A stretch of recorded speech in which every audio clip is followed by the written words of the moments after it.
বন্ধুরা, আজ আপনাদের সাথে শেয়ার করতে চলেছি ডিম দিয়ে তৈরি অপূর্ব সুস্বাদু একটা রেসিপি। ডিমের এই রেসিপি দিয়ে ভাত হোক বা রুটি পরোটা যে কোনো কিছুই খেতে দারুণ লাগে। একই মশলা দিয়ে রান্নাটা যদি একটু ভিন্নভাবে করা যায় তবে সেই রেসিপির স্বাদ এবং গন্ধ কিন্তু সম্পূর্ণভাবেই বদলে যায়। তবে বন্ধুরা, ডিমের এই রেসিপিটা এইরকম ভাবে একবার হলেও বাড়িতে বানিয়ে দেখবেন, আর খেতে কেমন হয়েছে অবশ্যই কিন্তু আমাকে কমেন্টসে জানিয়ে যাবেন। তাহলে চলুন রেসিপিটা শুরু করা যাক। এখানে গ্যাসের ওভেনে একটা পাত্রে বেশ খানিকটা পরিমাণে জল বসিয়েছি, তার মধ্যে 1 চামচের মতো লবণ দিয়ে 4টে ডিম আমি সেদ্ধ করতে দিয়েছি। ডিম সেদ্ধ করার সময় কিছুটা লবণ দিয়ে সেদ্ধ করলে ডিমটা ফেটে বাইরে বেরিয়ে আসবে না, সুন্দরভাবে সেদ্ধ হয়ে যাবে। এখানে আমি গ্যাসের ফ্লেমটাকে মিডিয়াম টু হাইতে দিয়ে মোটামুটি 10 মিনিটের মতো সেদ্ধ করে নিয়েছি। ডিমগুলো খুব ভালো করে সেদ্ধ হয়ে গেছে। তো এখন এক এক করে ডিম তুলে নিলাম একটা পাত্রে। একটু 2 থেকে 3 বার ঠান্ডা জল পাল্টে নেব, আর ঠান্ডা জল ডিমের মধ্যে নিয়ে নিয়েছি।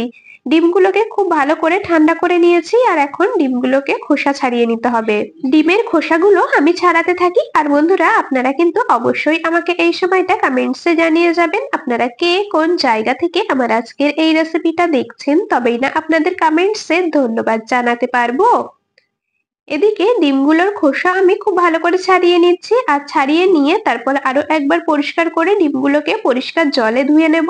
ডিমগুলোর গায়ে একটু কাট লাগিয়ে নিয়েছি যাতে করে লবণ মশলা খুব ভালো করে ডিমের মধ্যে ঢুকে যায়। এখানে দেখুন 3টে ডিমকে সুন্দরভাবে ছাড়িয়ে ডিমের গায়ে অল্প করে কাট লাগিয়ে নিয়েছি।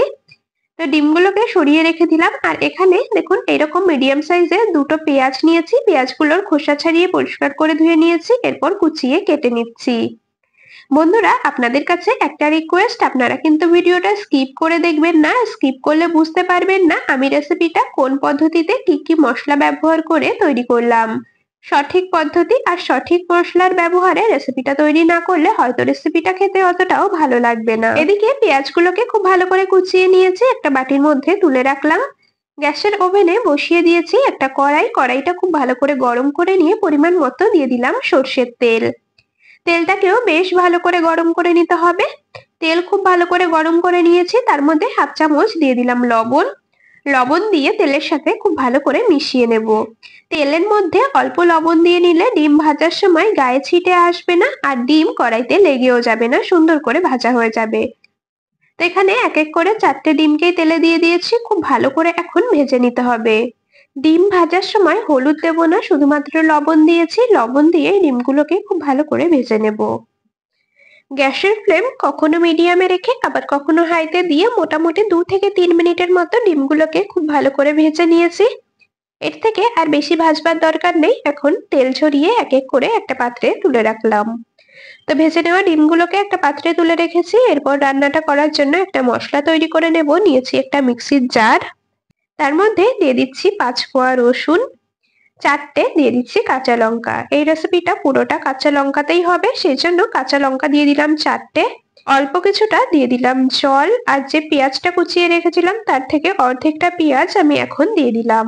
মশলাটা একদম মিহি করে বেটে নেব। বন্ধুরা, খুব বেশি রসুন কিন্তু দেওয়া যাবে না। এখানে আমি 4টে ডিমের জন্য ছোট কোয়ার 5 কোয়া রসুন ব্যবহার করেছি। মশলাটা একেবারে মিহি করে বেটে নিয়েছি। আপনারা চাইলে শিলেও মশলাটা বেটে তৈরি করে নিতে পারেন। আমি মিক্সিতে দিয়েই বেটে নিয়েছি। এখন একটা বাটির মধ্যে নামিয়ে রেখেছি, সাইডে সরিয়ে রাখলাম। এদিকে আবারও চলে এলাম ওভেনের কাছে। ডিম ভাজা যে কড়াইটা সেটাই বসিয়ে দিয়েছি, আর ডিম ভাজা যেটুকু তেল ছিল সেটাতেই রান্নাটা হয়ে যাবে। আর তেল দিচ্ছি না। যদি আপনাদের মনে হয় তেল লাগবে তবে এখানে কিছুটা পরিমাণে তেল দিয়ে নেবেন। ফোড়নে দিয়েছি একটা তেজপাতা, আর অন্য কিছু ফোড়নে দেওয়ার দরকার নেই। একটা তেজপাতা একটু ছিঁড়ে তারপরে দিয়েছি, আর দিয়ে দিলাম পেঁয়াজ কুচি। পেঁয়াজে হালকা গোল্ডেন ব্রাউন কালার আসা পর্যন্ত নেড়েচেড়ে ভেজে নেব, পেঁয়াজটা একেবারে সফট হয়ে আসা পর্যন্ত। পেঁয়াজ কুচিগুলোকে দিয়ে ওই মিনিট খানিকের মতো গ্যাসের ফ্লেম মিডিয়াম টু হাইতে রেখে নেড়েচেড়ে ভেজে নিলাম। এখন এর মধ্যে বেটে রাখা মশলাটাকে দিয়ে দেব। মশলার বাটিটাকে ধুয়ে দিয়ে দেব অল্প কিছুটা পরিমাণে জল। খুব ভালো করে কষিয়ে নিতে হবে মশলার কাঁচা গন্ধ যাওয়া পর্যন্ত, মশলা থেকে তেল ছেড়ে আসা পর্যন্ত। বন্ধুরা, এই রেসিপিতে কিন্তু অবশ্যই কাঁচা লঙ্কাটাই ব্যবহার করবেন। শুকনো লঙ্কা দিলে হয়তো খেতে অতটাও ভালো লাগবে না। বেশ কিছুক্ষণ ধরে এইরকম ভাবে কিন্তু মশলাটাকে নেড়েচেড়ে কষিয়ে নেব। এখন এর মধ্যে দিয়ে দিচ্ছি স্বাদ মতো লবণ, আর দিয়ে দেব পরিমাণ মতো হলুদ গুঁড়ো। ডিমগুলোকে ভেজে নেওয়ার সময় যেহেতু কিছুটা পরিমাণে লবণের ব্যবহার করা হয়েছিল, সেই কথা মাথায় রেখেই এখানে লবণ দিতে হবে। লবণ হলুদ দিয়ে খুব ভালো করে আবারও মশলার সাথে নেড়েচেড়ে মিশিয়ে নিচ্ছি। এরকম ভাবে কিছুক্ষণ কষিয়ে নিতে হবে যতক্ষণ না মশলা থেকে তেল ছেড়ে আসছে। লবণ হলুদ দিয়ে খুব ভালো করে বেশ কিছুক্ষণ মশলা মিডিয়াম টু লো ফ্লেমে কষিয়ে নিয়েছি। দেখুন মশলা থেকে সুন্দর তেল ছেড়ে দিয়েছে। এখন এর মধ্যে ভেজে রাখা ডিমগুলোকে এক এক করে দিয়ে দিচ্ছি আর খুব ভালো করে নেড়েচেড়ে মশলার সাথে মিশিয়ে নেব। তবে ডিমগুলোকে মশলার মধ্যে দিয়ে খুব বেশি সময় আর কষাবার দরকার নেই, একটু নেড়েচেড়ে মশলার সাথে ডিম ভালো করে মিশিয়ে নিলেই হবে। মিনিট খানিকের মতো নেড়েচেড়ে ডিমগুলোকে মশলার সাথে খুব ভালো করে মিশিয়ে নিয়েছি। এখন এর মধ্যে দিয়ে দেব পরিমাণ মতো উষ্ণ গরম জল। আপনারা রেসিপিটাতে যেই রকম ঝোল বা গ্রেভি রাখবেন সেই অনুযায়ী জল দিয়ে দেবেন। আমি খুব বেশি ঝোল রাখবো না, বেশ একটু মাখা মাখা তৈরি করব। আর এই রেসিপিটা খুব বেশি ঝোল হলে কিন্তু খেতে ভালো লাগবে না। আপনারা যেই রকম ঝোল বা গ্রেভি রাখবেন সেই অনুযায়ী জল দিয়ে দেবেন। ঢাকা দিয়ে কিছুক্ষণ রান্না করে নেব ঝোলটা একটু ঘন হয়ে আসা পর্যন্ত। গ্যাসের এক পাশে রান্নাটা হতে থাকুক আর আরেক পাশের ওভেনে একটা তারকা প্যান বসিয়ে দিয়েছি। তার মধ্যে দিয়ে দিলাম 1 চামচ পোস্ত দানা, 1 চামচ দিয়ে দিলাম কালো সর্ষে। একদম হালকা করে কয়েক সেকেন্ডের মতো একটু নেড়ে নিলাম। গ্যাসের ফ্লেমটাকে একেবারে লোতে রেখে মোটামুটি 8 থেকে 10 সেকেন্ডের মতো একটু নেড়ে চেড়ে ভেজে নিয়েছি। এর থেকে কিন্তু একদমই বেশি ভাজা যাবে না, তাহলে সর্ষেটা পুড়ে তেতো হয়ে যাবে। তখন কিন্তু রেসিপিটা খেতে একদমই ভালো লাগবে না। 8 থেকে 10 সেকেন্ডের মতো সর্ষে আর পোস্ত দানাগুলোকে একটু রোস্ট করে নিয়েছি। এরপর একটা হামানদিস্তার মধ্যে নিয়েছি, একদম মিহি করে গুঁড়ো করে নেব। তো দেখুন সর্ষে আর পোস্ত দানা একদম সুন্দর করে গুঁড়ো করে নিয়েছি। আপনারা চাইলে শিলনোড়াতেও কিন্তু গুঁড়ো করে নিতে পারেন। সাইডে সরিয়ে রেখে দিলাম, আবার ওভেনের কাছে চলে এসেছি। ঢাকাটাকে খুলে নিয়েছি। দেখুন ঝোলটাও কিন্তু আগে থেকে একটু ঘন হয়ে এসেছে। এই সময় এর মধ্যে দিয়ে দেব 2 চামচ সর্ষে পোস্তর গুঁড়ো।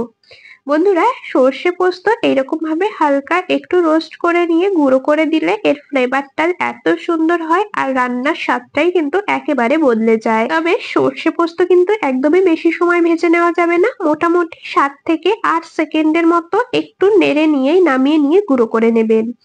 তো যাই হোক, এদিকে আমি সর্ষে পোস্তর গুঁড়ো দিয়ে খুব ভালো করে মিশিয়ে নিয়েছি। এরপর এর মধ্যে দিয়ে দিলাম কিছুটা পরিমাণে ধনেপাতা কুচি।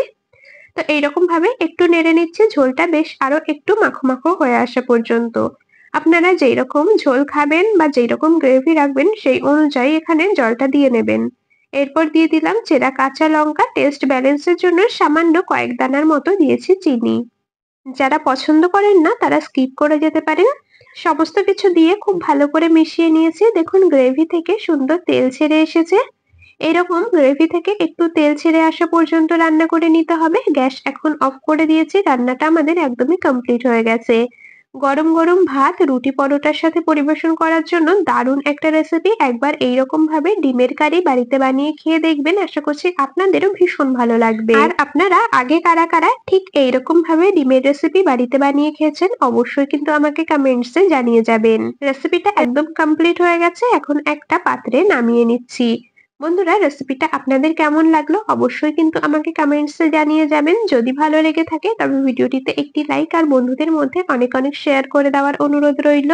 আর আপনাদের কাছে একটা রিকোয়েস্ট, যদি ইউটিউব চ্যানেল থেকে দেখে থাকেন অবশ্যই করে চ্যানেলটি সাবস্ক্রাইব করে রাখবেন। আর যদি ফেসবুক পেজ থেকে দেখে থাকেন পেজটিকে ফলো করে রাখবেন, এইরকম আরো দারুণ দারুণ রেসিপির আপডেট সবার আগে পাওয়ার জন্য। তবে আজ এখানেই শেষ করছি, আবার দেখা হবে পরবর্তী কোনো রেসিপির সাথে। ততক্ষণ সকলে ভালো থাকবেন, সুস্থ থাকবেন।